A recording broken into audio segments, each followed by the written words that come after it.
Assalamualaikum warahmatullahi wabarakatuh. Ya, di pertemuan kali ini saya akan menjelaskan tentang struktur aplikasi dari Y2 template basic ya. Oke, kita mulai dari yang pertama sendiri, yaitu Y2 menganut pola desain MVC atau Model View Controller. Model sendiri memperhatikan data, logika bisnis, serta aturan-aturan yang ada. Untuk view sendiri representasi masukan atau keluaran ke atau dari model ya, atau yang bisa kita sebut sebagai front end-nya. Kemudian untuk controller, yaitu menerima masukan dan merubahnya menjadi perintah untuk mengakses model dan menampilkan view. Di sini kita biasa menyebutnya sebagai bagian back end. Selain MVC, sebuah aplikasi juga memiliki yaitu entry script, PHP script yang bisa diakses langsung oleh pengguna. Kemudian ada application, merupakan objek yang dapat diakses secara global. Kemudian ada komponen application sendiri, yaitu ada objek-objek yang tergabung dengan application dan menyediakan berbagai layanan untuk memenuhi request. Kemudian ada modules. Modules ini merupakan sebagai paket yang dalamnya terdapat MVC secara komplit. Sebuah aplikasi Y dapat dibuat dan dikelola dengan beberapa modules. Filters, yaitu merepresentasikan kode yang perlu untuk dijalankan sebelum dan sudah sebuah request ditangani oleh controller. Widget sendiri merupakan objek yang biasanya didekatkan pada view untuk mempermudah pembentukan tampilan. Nah, ini merupakan struktur aplikasi Y2. Oke, langsung saja untuk entry script sendiri. Entry script merupakan mata rantai pertama dari aplikasi Y2. Setiap aplikasi Y harus memiliki satu entry script. Entry script untuk aplikasi web biasanya bernama index.php. Kita lihat dulu entry script di basic. Nah, oke, di web ini ada yang namanya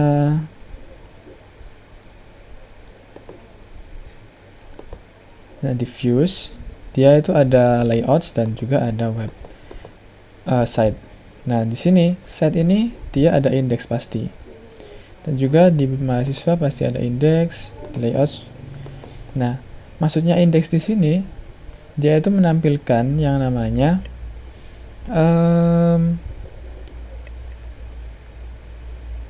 halaman pertama dari scriptnya tadi. File ini harus diletakkan pada direktori yang dapat diakses dari jaringan web seperti tadi yang namanya web, kemudian ada layouts, ada mahasiswa. Oke, langsung. Nah, entry script biasanya digunakan untuk hal sebagai berikut. Nah, di sini kita lihat masuk ke sini index.php. Di sini dia memanggil fungsi y base application run.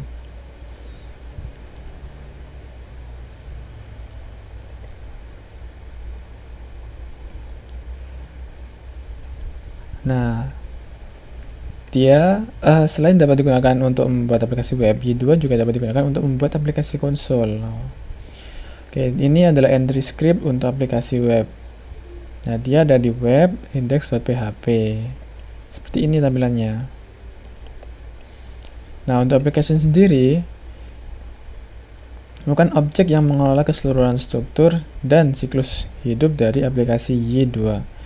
Setiap aplikasi Y2 mempunyai sebuah objek aplikasi yang dibuat di entry script. Oke. Ini kan entry scriptnya. Nah, untuk aplikasinya sendiri, objek aplikasi ini dapat diakses secara global melalui Y-app. Oke. Konfigurasi dari application juga akan dimuat bersamaan dengan pembuatan application di entry script. File konfigurasi untuk basic template defaultnya bernama web.php. Nah, untuk web.php sendiri yaitu ada di sini di config di web.php. Nah, di sini semua yaitu application dari template basic. Untuk application property yaitu dia diakses melalui y-app, kemudian nama propertinya. Seperti yang kita coba kemarin. Berikut ini adalah required property dari aplikasi Y. Y base application ID adalah properti yang menyimpan ID dari aplikasi. Nah, ID ini bersifat unik dan berguna untuk membedakan aplikasi satu dengan yang lainnya. Ini bisa kita lihat di dalam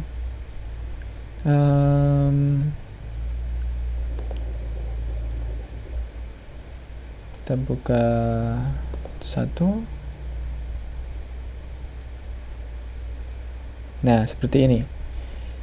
Dia nama propertinya yaitu seperti ini, y app request dan lain-lain. Juga seperti yang create pasti juga ada. Nah, y app request post. Nah, oke.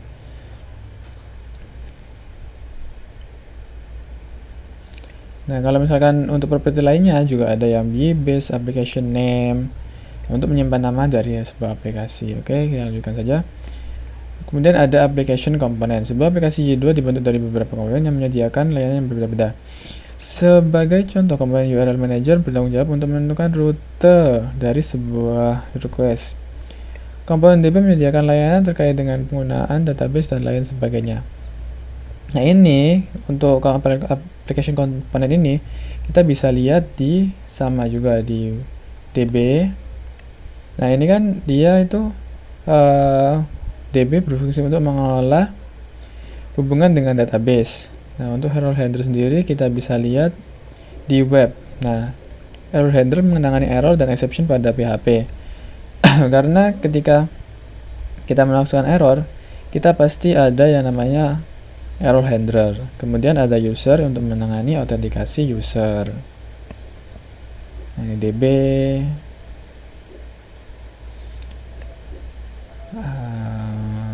Nah, ada juga user. Oke. Nah, untuk controller sendiri adalah bagian dari arsitektur MVC yang bertugas untuk menerima permintaan atau request dan memberikan tanggapan sebagai respon. Nah, controller akan menerima permintaan, meneruskan permintaan ke model, dan memasukkan hasil dari pemrosesan dari model ke dalam view. Oke, nama file PHP dari sebuah controller mengikuti format, yaitu nama controllernya, kemudian ditambahi yang belakangnya ada itu controller.php. Sebagai contoh yaitu file jurusan controller dan lain-lain. Nah, di sini saya yaitu mahasiswa kan. Jadi namanya yaitu mahasiswa controller.php. Nah, di sini controller dia kan tadi menjelaskan bahwa dia mengambil dari model terlebih dahulu. Karena dia itu pasti mengimport model model mahasiswa. Nah, untuk actionnya sendiri dia itu ada beberapa action, yaitu ada action view, action create, action index. Nah, karena di Y ini dia itu memakai action, jadi ada action index, ada banyak jadinya action index, action view, action create, action update, action delete, semuanya ada actionnya. Oke, kemudian kita masuk ke best practice. Di dalam aplikasi yang didesain dengan baik, sebuah controller biasanya berukuran sangat kecil. Dan untuk setiap action hanya berisi beberapa baris kode saja, ya seperti yang dicontohkan yang dibuat default ini. Dia di create hanya ada beberapa saja karena semua semua seperti rules-rulesnya itu dia itu memasukkannya di model, dan untuk atribut labelnya juga ada di model, tidak dimasukkan di controller. Jadi controllernya hanya memasukkan atau melaksanakan post untuk mengirim ke database. Nah, ini dia itu dapat mengambil metode dari model atau dari komponen lain. Jadi dia requestnya itu dilakukan di model, tidak dilakukan di controller. Kita coba lihat lagi di model. Nah, dia itu rulesnya itu dimasukkan di sini supaya tidak kontrolnya tidak besar-besar atau barisnya tidak panjang-panjang. Oke, kita lanjutkan ke models. Model adalah bagian dari arsitektur MVC. Nah, model adalah objek yang digunakan untuk merepresentasikan data, aturan-aturan, dan logika bisnis. Seperti yang saya jelaskan tadi, dia itu ada rules dan juga ada atributnya tadi. Nah, model dapat dihubungkan dengan table di sebuah database ataupun berdiri sendiri. Sebuah model dapat memiliki atribut label, validation rule. Nah, validation rule ini adalah rules dan atributnya tadi adalah atribut label tadi. Atribut merepresentasikan data dalam sebuah model. Model yang dihubungkan dengan tabel di database secara otomatis menjadikan seluruh field dalam tabel tersebut sebagai atributnya. Nah, dia kan memanggil yang namanya function table name. Dia itu mereturn nama tabelnya yaitu mahasiswa. Ini artinya dia itu memanggil tabel mahasiswa yang telah kita buat di dalam database. Atribut dapat ditambahkan dengan cara membuat variabel. Nah, dia ini membuat variabel di dalam model. Atribut dapat diakses secara normal atau seperti mengakses array. Model dia sebagai array ini, atau dia bisa memakai arah panah yang biasa secara normal. Nah, untuk atribut label adalah label yang ditampilkan pada form untuk setiap atribut. Jika model dibuat menggunakan G, maka semua field dalam tabel akan dibuatkan atribut labelsnya secara otomatis. Nah, seperti yang kita praktekkan kemarin ketika G, dia akan menambahkan seluruh field di dalam database, seperti ID, nama, NRP, dan juga email. Jika kita tidak ingin menambahkan ID, kita bisa hapus saja ID-nya untuk tidak ditampilkan di dalam view nanti. Untuk validasi sendiri, setiap data untuk sebuah model yang diterima dari pengguna harus divalidasi terlebih dahulu. Contoh validasi yaitu jumlah huruf maksimal untuk nomor telepon tidak boleh melebihi 15. Nah, ini validasinya sendiri ini dia itu sudah dijelaskan atau diset pada ketika membuat table.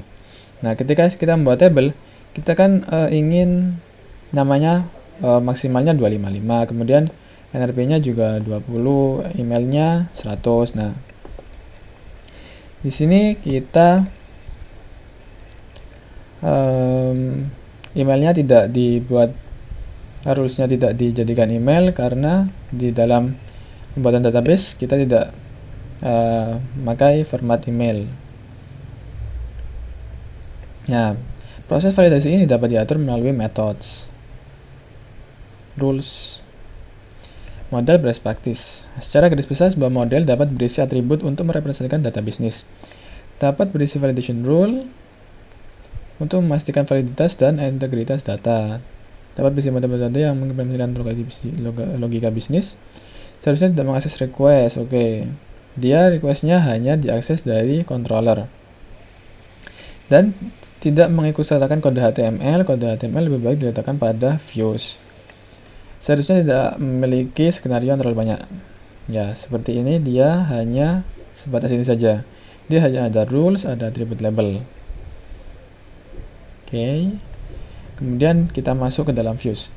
View adalah bagian dari arsitektur MVC yang digunakan untuk menampilkan data ke pengguna, atau yang biasa kita sebut dengan front end.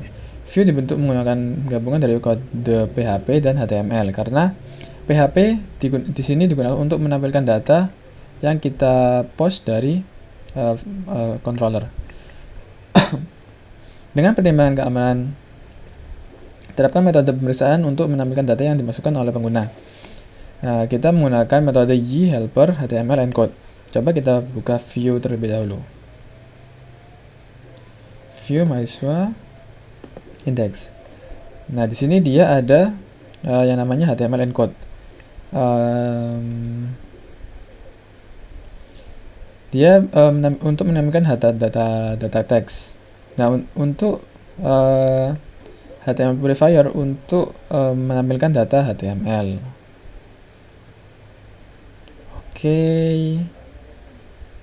Nah, di sini dia mempraktekkan yang HTML encode. Setelah dia itu artinya menampilkan data HTML atau data teks. Langsung saja kita masuk ke views 2. Sebuah view dapat dirender atau dipanggil dari controllernya. Jadi view ini ada PHP-nya karena dia itu akan mengambil data juga yang telah dipost oleh controller. Sebuah view dapat dipanggil dengan salah satu metode berikut, yaitu render partial, render ajak, dan render file. Beberapa view yang dirender dari sebuah controller yang sama harus diletakkan dalam sebuah directory yang sama pula. Contoh, semua view yang dirender dari jurusan controller diletakkan pada direktori controller. Nah, seperti yang mahasiswa ini, dia dalam mahasiswa controller, dia kan hanya memanggil direktori mahasiswa. Jadi dia itu harus ditempatkan di views direktori mahasiswa.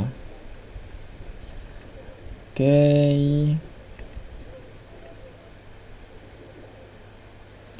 Nah, ketika kita ingin menampilkan views views mahasiswa ini di dalam action view, dia itu ada render view dan render view. Nah, sama juga seperti yang index, dia itu merender index. Untuk action create, dia render create. Dia itu render ini untuk menampilkan view dari di dalam direktori mahasiswa.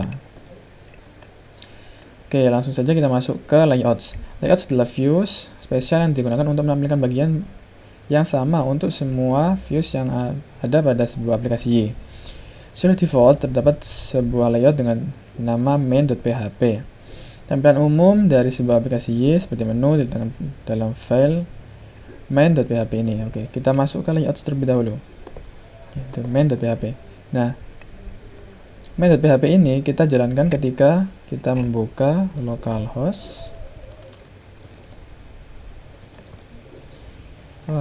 my basic web. Nah, ini adalah tampilan layouts-nya. Nah, jika kita ingin menambahkan seperti di navbar ini kita tambahkan baru seperti apa ya, basic gitu, tapi tidak ada tujuannya. Oke, kita buat indeks saja. Di sini dia akan menambahkan menu baru yaitu basic. Nah, semua yang kita buat itu dia akan masuk ke sini. Oke, kita lanjutkan yang ini. Kemudian ada filters. Filters merupakan sebuah objek yang dieksekusi sebelum dan sesudah action pada controller. Filter dapat digunakan dengan meletakkan dalam metode behavior pada sebuah controller. Contoh built-in filter yang sering digunakan adalah access control. Filter ini berfungsi untuk memastikan pengguna yang mengakses sebuah action memenuhi syarat tertentu. Oke, coba kita lihat di controllernya apakah ada.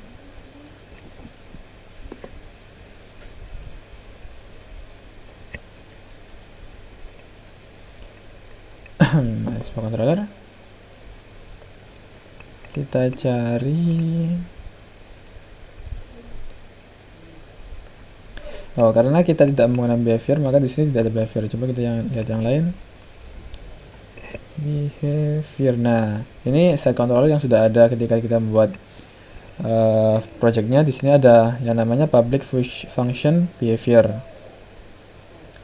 Nah, built-in filter lain yang cukup berguna adalah HTTP case untuk mengimplementasikan caching di sisi klien. Kemudian ada backcase untuk mengimplementasikan caching di sisi server. Kemudian ada assets. Assets pada aplikasi merupakan file yang untuk menjadi referensi dari sebuah halaman web seperti file CSS atau JS. Seperti dalam aplikasi atau framework yang lain, kita juga menempatkan CSS dan juga JS di dalam assets ini. Oke, di sini kita coba buka assets-nya sebagai contoh saja. Nah, di sini dia itu memanggilnya CSS site CSS, dan juga untuk jika ada JS-nya maka dia akan masukkannya di sini. Oke. Nah, kemudian ada juga yang namanya widget. Widget akan secara otomatis mengikutkan file aset yang dibutuhkan. Oke, langsung saja kita masuk ke latihan. Karena tidak ada perubahan di dalam my basic tadi. Nah, kita masuk ke template advance sekarang ya. Nah, untuk aplikasi front-end, buat root untuk item. Jika belum dibuat, nah kita sudah membuat yang kemarin. Kemudian hapus semua action kecuali action index dan view. Oke, berarti kita hapus semua action di dalam advance. Kita tutup dulu semua. Oke, kita buka di controllernya item. Karena tadi disuruhnya di item. Oke, kita hapus kecuali action, index, dan view. Di sini ada index dan juga ada view. Kita berarti mulai dari create ini kita hapus sampai bawah. Oke, untuk head model kita tetap karena dia itu untuk mencari modelnya. Oke, sudah, kita save. Oke, jika sudah harusnya. Kemudian pada layout main tambahkan menu produk yang mengarah ke root item index. Oke, berarti kita masuk ke layout. Sebelumnya kita buka dulu yang ini, kita ganti. Kita ganti menjadi front end terlebih dahulu. Front end. Nah. Oh, my mart. Ya, my mart front end web. Nah, di sini kan masih belum ada yang namanya apa tadi? Produk. Oke, berarti kita tambahkan di layouts. Kita masuk view, layouts main. Di sini kita tambahkan, kita copy yang atas, kita ganti yang ini menjadi produk, dan yang ini kita ganti menjadi item index. Oke, kita coba. Nah, kita produk. Nah, dia akan langsung menuju ke items. Kemudian atur konfigurasi aplikasi sehingga root item /index menjadi default root. Caranya yaitu seperti ini. Kita masuk ke dalam yang namanya main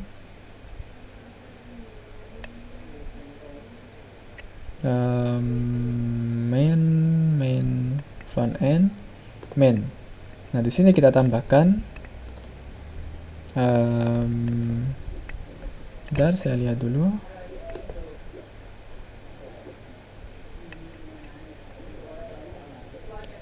Untuk konfigurasi aplikasi sehingga root item index menjadi default root. Oke, sebentar, saya lihat referensi terlebih dahulu.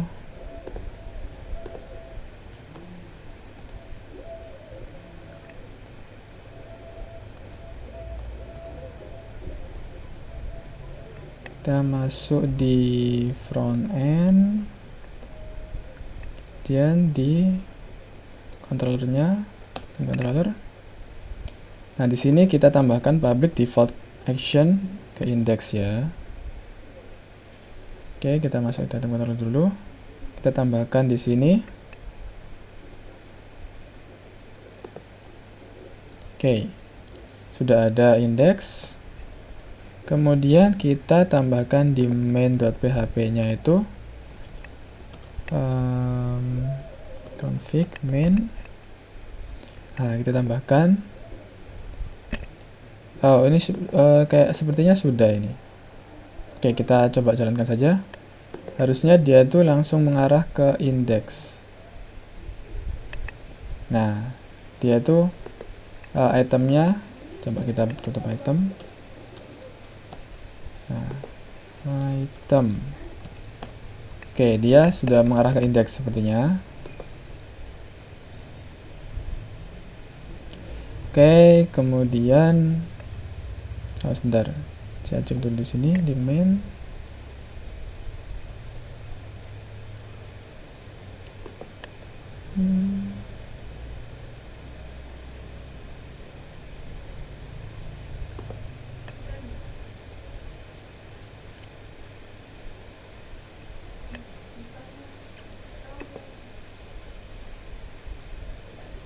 Oh, kita tambahkan di sini.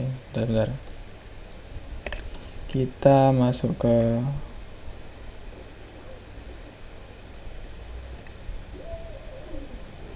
web index.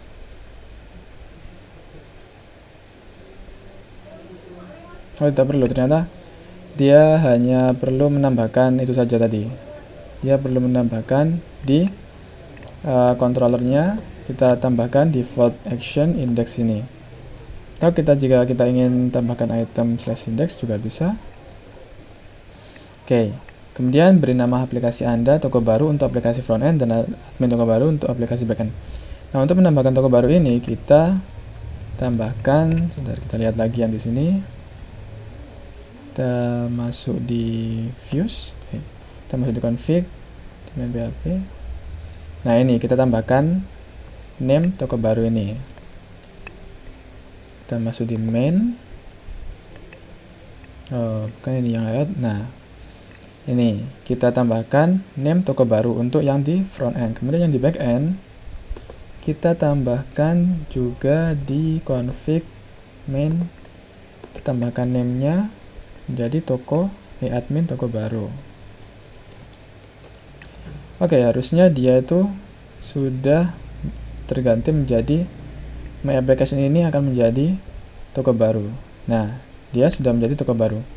Nah, ini kenapa saya page not found, karena dia tadi kan dalam ini dia itu mengarahnya di index bukan item di item index bukan item index. Maksudnya index. Dia mengarahnya ke item index bukan ke index dari item ini. Ya, harusnya jika kita mengganti yang ini,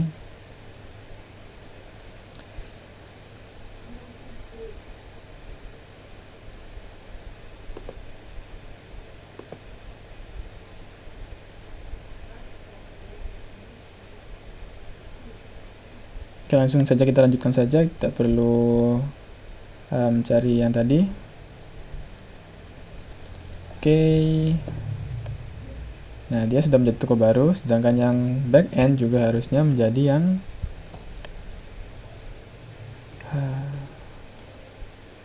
admin toko baru. Oke, sudah.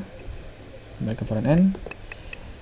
Kemudian gunakan property name pada file konfigurasi dari aplikasi Anda. Seperti yang tadi saya praktekkan, kita tambahkan di main ini name ini. Kemudian tampilkan property name tersebut di awal untuk titel dari semua halaman pada aplikasi Anda. Nah, ini juga sudah terkonfigurasi karena di toko baru ini. Kemudian jika kita memilih item kategori, dia juga akan tetap di sini toko baru. Nah, dia akan tetap toko baru juga di sini. Oke, itu saja dari saya. Terima kasih. Apabila ada saran dan pertanyaan, silakan tulis di kolom komentar. Terima kasih. Wassalamualaikum warahmatullahi wabarakatuh.